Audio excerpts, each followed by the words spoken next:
আজকে হচ্ছে মঙ্গলবার, সকালবেলায় চলে এসেছি রান্নাঘরে। যেহেতু তোমাদের দাদা অফিসে বেরোবে, তাড়াতাড়ি করে রান্নাঘরে চলে এসেছি। আর এখানে মুগের ডাল করেছি, সমস্ত রকম সবজি, শিম, ফুলকপি, মটরশুঁটি। নামানোর সময় একটুখানি ঘিও দিয়ে দিয়েছিলাম।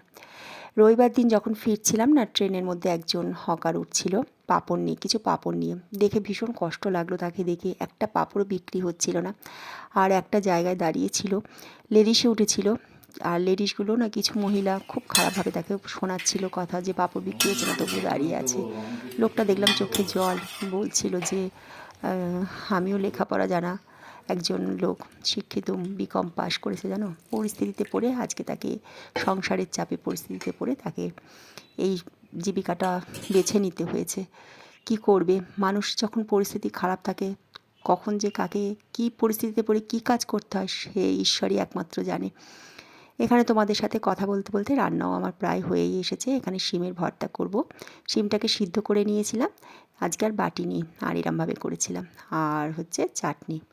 তোমরা ভালো থেকো, সবাই সুস্থ থেকো, সাবধানে থেকো। আজকে ভিডিওটা এই